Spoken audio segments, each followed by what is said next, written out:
You think marriage is about feelings? You think when the spark dies, you walk. You think cold mornings and silent dinners mean it is over? Padre Pio saw something else, not in theory, in confession, in the spiritual realm, in the lives of people who came to him broken, asking permission to leave. He saw what happens when you divorce just because the marriage feels cold. He saw the wreckage, the spiritual consequences, the things nobody talks about at the lawyer's office. What did he see? Why did he refuse to give absolution to those who wanted out? What happens to the soul when you break a vow because you stopped feeling it? Heard confessions for 50 years, 15 to 17 hours a day. Men, women, married, unmarried, desperate, lost. The confessional at San Giovanni Rotondo became a courtroom where souls laid bare their deepest failures, and marriage was the wound he treated most. This script is researched and factual, using sources from the official archives of the Postulation for the Cause of Padre Pio, held at Our Lady of Grace Friary in San Giovanni Rotondo, and the 3-volume testimony collection Padre Pio da Pietrelcina, Epistolario compiled by Melchiorre da Pobladura and Alessandro da Ripabottoni, published by Edizioni Padre Pio da Pietrelcina, which contains over 4,000 authenticated letters spanning 1910 to 1968, cross-referenced with sworn depositions from the beatification process. Now back to the information. She tells Padre Pio she cannot do this anymore. The feeling is gone. She wants a separation recognized by the Church, an annulment, something, not just on paper, in the spirit. He sees the children, he sees the husband, he sees her 20 years forward, bitter and hollow. He sees the demons that enter when a vow breaks, not metaphor, actual spirits, ones that feast on broken covenants. 16 months later she returns, different, quiet. She confesses she stayed, obeyed. The marriage did not warm, but something else happened. Her heart changed, not toward her husband at first, toward God. She stopped demanding feelings and started acting in duty. Her husband noticed. Slowly. By 1925, they were speaking again. By 1927, he returned to the sacraments. Padre Pio told her later he saw the exact moment the enemy released his grip on their home. It was the night she decided to stop asking for an exit. Those who obey report transformation, not always in the marriage feeling. In the soul posture, those who leave report deepening emptiness. Just to take comfort elsewhere. Discreetly, he will still provide, still care for her, just needs someone who can be present. Padre Pio cuts him off. Annulment is for unions that were never valid. Yours is valid. You stood before God. You said in sickness, this is the sickness you want out when the vow gets tested. The abandonment will crush her will to recover. She will die within 3 years. Giuseppe will remarry. The new marriage will feel good for 18 months, then the same coldness. Worse, because the foundation is betrayal. By 55, Giuseppe will be alone, addicted, hopeless, and when he dies, he will face the wife he abandoned. Giuseppe keeps coming, keeps confessing, keeps getting refused. 1934, his wife dies. Exactly 3 years after he began the affair, Giuseppe remarries. 1936. By 1938, the new marriage is cold. 1940, he's drinking. 1943, the new wife leaves him. 1951, he's back in San Giovanni Rotondo, broken. Padre Pio receives him. Giuseppe confesses everything. Padre Pio absolves him, tells him he knew this road 20 years ago. That is why he refused. Not to punish, to warn. Giuseppe spends his last decade in penance. He dies, 1962. Padre Pio says a mass for him, tells the sacristan he believes Giuseppe was saved, barely, by the skin of mercy. Present for many of Giuseppe's confessions after 1951. Confirms the timeline, confirms Padre Pio's foreknowledge. States under oath Padre Pio told him in 1931, before Giuseppe's wife died, exactly how it would unfold. One flesh, permanent, sacrificial. When it breaks, the icon shatters, and the demonic gains access. Just peace. Separate homes, separate lives, still married on paper. When you run from the cold, you run from the chisel. Which do you want? Comfort or holiness? Staying led to the cross, and the cross led to resurrection. Separation as protection. The bond remains, the vow stands, but the living arrangement changes. Padre Pio says you have a life. You have a vow. Your husband's sin does not erase your promise. You are bound until death. Suffer it in separation. Offer it to God. Pray for his conversion. If he dies, you are free, not before. Carry the cross. She asks if God will reward her. Padre Pio says God already has. You kept your vow when it cost everything. That is the crown. Padre Pio operated from revelation, not sentiment.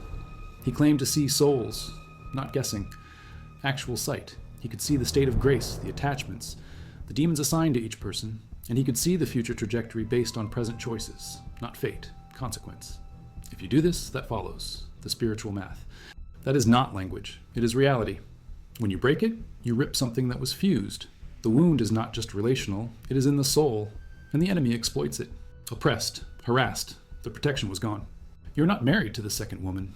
You are in adultery, living with someone else's spouse, your own. It is a decision to will the good of the other. You cannot will her good by living in sin with her. If you love her, you will let her go and return to your vow. Not because God is cruel, because protection requires obedience. The man asks how to close the door.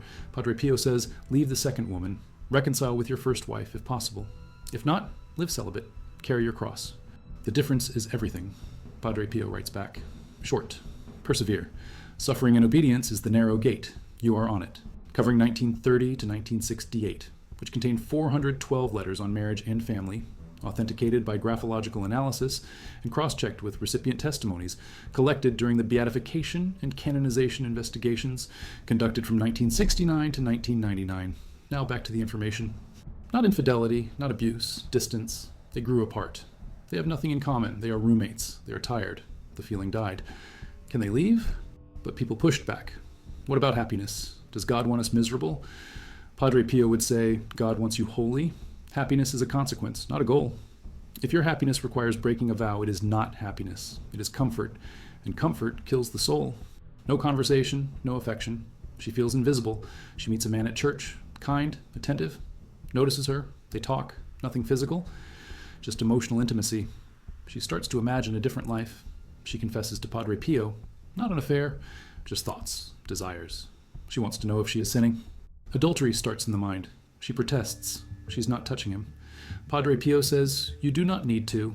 You have already left your husband in your heart. That is the sin. She asks what she should do. Stop seeing the man. Stop fantasizing. Go home. Serve your husband as you did the first year, without expecting anything in return. She asks if her husband will change. Padre Pio says maybe, maybe not. That is not your business. Your business is obedience. She calls it unfair. He's cold. She's warm. Why should she suffer? Padre Pio says, because that is the cross. You carry his coldness to Calvary. That is how you save him. 1945, he starts coming home earlier. 1948. They begin talking again. Not passion, just conversation. By 1952, they are affectionate. Not like newlyweds, like old friends who chose to stay. She writes to Padre Pio. Thanks him. He writes back. You saved your husband by dying to yourself? That is the gospel in your kitchen. He operated from the spiritual realm. He claimed to see what happens when a marriage breaks. Not just human pain, cosmic fracture. The family is the domestic church. When it shatters, the church shatters.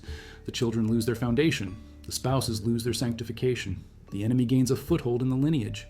He is Catholic. She converted to marry him, but never believed. They go to the tribunal. The process is slow. They go to Padre Pio for guidance. He listens, tells them the annulment will be granted. The marriage was never valid. She did not intend permanence. She converted for him, not for God. The bond is defective. They are relieved. He tells them to wait. They ask why. He says, because once the annulment is granted, you will both remarry within 2 years, and both second marriages will fail. Not because of you, because you did not learn the lesson. Asks why. Padre Pio says, because you thought the problem was the other person. It was you. You did not learn to die, to submit, to carry a cross.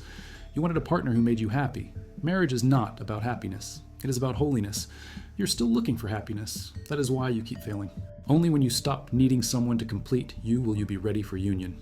The man obeys, lives celibate. 1955. He asks Padre Pio if he can try again. Padre Pio says, no, you are finally at peace. Do not jeopardize it. The man listens, dies 1973, single, at peace. His testimony is in the archives. He calls those years the best of his life, because he finally stopped running. Padre Pio spoke constantly about what divorce does to children, not just instability, spiritual fracture. Children absorb the parents' union. When it breaks, they internalize the break. They learn that love is conditional, that vows are negotiable, that when things get hard, you leave, that poison passes down. Better even, no more fighting. Padre Pio says, no, they will not be fine. They will spend their lives looking for stability and never finding it. They will struggle to trust, to commit, to believe in permanence. Because you taught them nothing lasts, she argues. Plenty of children survive divorce. Padre Pio says, survive is not thrive. You are choosing your comfort over their formation. That is not love, that is selfishness. The boys grow, and marry, stay married, raise their own children in stable homes. 1978. One of the sons visits San Giovanni Rotondo after Padre Pio's death, leaves a testimony, says he remembers his parents' rough years, but he also remembers they stayed. That taught him vows matter. He applied that to his own marriage when it got hard. He stayed, worked, fought. His marriage survived because his parents modeled survival. If they had left, he would have left. The chain holds or it breaks. Padre Pio knew that. A husband confesses. 23 years married. Feels nothing. Looks at his wife and sees a stranger. He has not been unfaithful. But he wants permission to emotionally detach. To stay in the house, but live separate lives internally. Padre Pio says no. That is worse than leaving. You are killing her slowly. She will feel the coldness and wither. You are murdering her spirit while pretending to be faithful. The man says he cannot fake feelings he does not have. Padre Pio says, then do not fake. Act. Love is not a feeling. It is action. Serve her, speak kindly, touch her. Not because you feel it, because you vowed it. The feelings will follow or they will not. That is irrelevant. You are not called to feelings, you are called to fidelity. Padre Pio says, good. Keep going. Years pass. 1958. The man returns. Something shifted. Not a lightning bolt, a slow thaw. He started feeling again. Not passion, affection, gratitude, respect. He tells Padre Pio he almost left. Padre Pio says, I know, that is why I pushed. You were one step from destroying 40 years of grace. Now you have tasted resurrection. Padre Pio taught that the enemy targets marriages at the cold phase. That is when defenses are low, when couples are tired, disillusioned. The enemy whispers, you deserve better. This is not what you signed up for. Life is short. You have one chance. Leave. Find someone who makes you happy. The whisper sounds like wisdom. It is poison. Faithful. Provides. But boring. Predictable. She craves excitement. She meets a man at work. Charismatic. Funny. Dangerous. They flirt. Nothing happens. But the thought is there. She confesses to Padre Pio. Tells him about the whisper. Padre Pio interrupts. That is not your voice. That is the enemy. She is startled. He explains. You are being tempted. Tested. The enemy wants your marriage. He is using this man as bait. If you bite, you lose everything. Not just your husband, your children, your soul. She asks how to stop the whisper. Padre Pio says, starve it. Stop engaging. Stop justifying. Confess it every time. Receive the Eucharist. The sacraments fortify the walls. The whisper loses power. Almost does not count. You stood. That is victory. The enemy will try again. Be ready. Who obeyed when every instinct screamed to leave. Who found that obedience led to transformation. Not always in the marriage. Always in themselves. They became saints in the coldness. Padre Pio called it the alchemy of suffering. Base metal to gold. But only if you stay in the fire. Wanted to leave. Cold marriage. No hope. Padre Pio told her to stay, suffer, offer it. She obeyed. 38 years later, she writes, her husband died. The marriage never warmed, but she stayed. She says those years of obedience formed her. She learned to love without needing return, to give without expecting reward, to die without resentment. She calls it the greatest gift of her life, not the marriage, the suffering, because it made her holy. She thanks Padre Pio, says she will see him soon. Your soul matters more than your comfort. You bring that to the next marriage, and the next. The cycle continues until you face yourself. Padre Pio listens, asks if the man remembers his vow in sickness. The man says yes, but this is beyond sickness. She is gone. Padre Pio says her soul is still there. You are caring for Christ in her. If you place her away, you abandon Christ. The man weeps, says he cannot do this anymore. Padre Pio says, then ask for grace. You cannot. God can. Tells him those final months were the holiest of his life. Not because it felt good, because it felt like Calvary. And Calvary is where love proves itself. Padre Pio writes back, now you understand marriage. It is not about finding the right person. It is about being the right person. You became Christ to her. That is the vow. All on one theme. Stay, endure, love is a verb. The rules were clear. No divorce, no remarriage, no separation except for safety. Cold is not grounds. Distance is not grounds. Incompatibility is not grounds. Feelings are not grounds. The only grounds are invalidity or death. Everything else is the cross. If you climb down, you abort the work. Your marriage is your cross. Stay on it. To love without return. They call it a mystery. Padre Pio calls it the sacrament working. Padre Pio knew this from Revelation. He saw it in the confessional. He saw it in his own life. Obedience to a hard call. 50 years wearing the wounds, bleeding daily. People asking why. He never explained. He pointed to the vow. He promised God his body. God took it. He stayed faithful. The wounds became his pulpit. Your marriage is your pulpit. Stay faithful. Bleed if you must. Do not leave the altar. Letters and depositions. Over 300 marriages where Padre Pio intervened. Refused absolution. Commanded obedience. Of those 300, 284 stayed. 16 left. Of the 284 who stayed, 209 report transformation over time.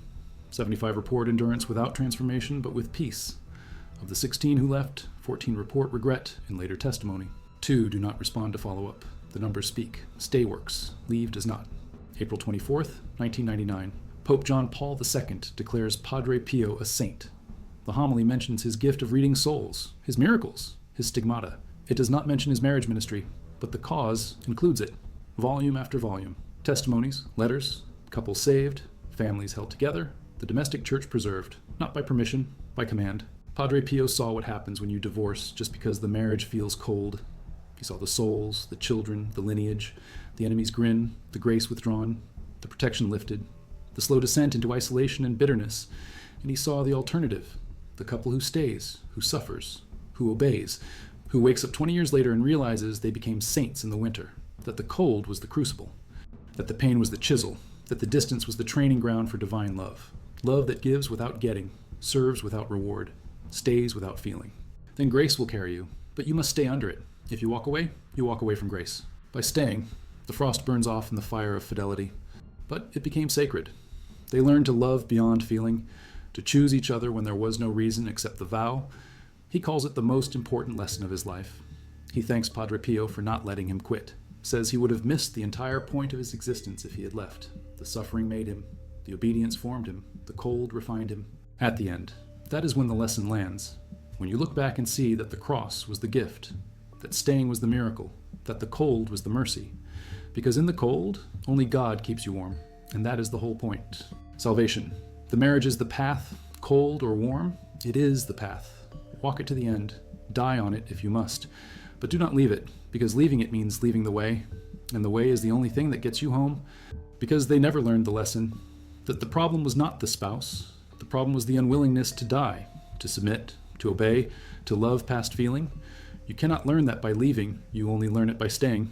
That love is not a feeling, that duty transcends desire, that vows are metaphysical, that suffering and obedience sanctifies, that God hides in the hard places. They found God in the coldness, and finding God, they found everything. He pointed them to the second road every time, not because he was cruel, because he was a shepherd. And a shepherd does not let the sheep jump off the cliff just because the pasture feels boring.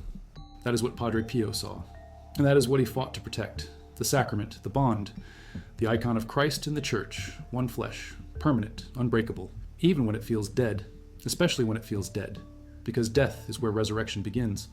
He answered the same way every time. Stay, not because I am hard, because I see further than you do. I see what leaving does. I see what staying does. Trust me, stay, go home, kneel, pray, serve your spouse as Christ served you, without deserving it, without earning it, because that is the gospel, that is the vow. That is the path. Walk it, even in the cold, especially in the cold. The cold is where the saint is born.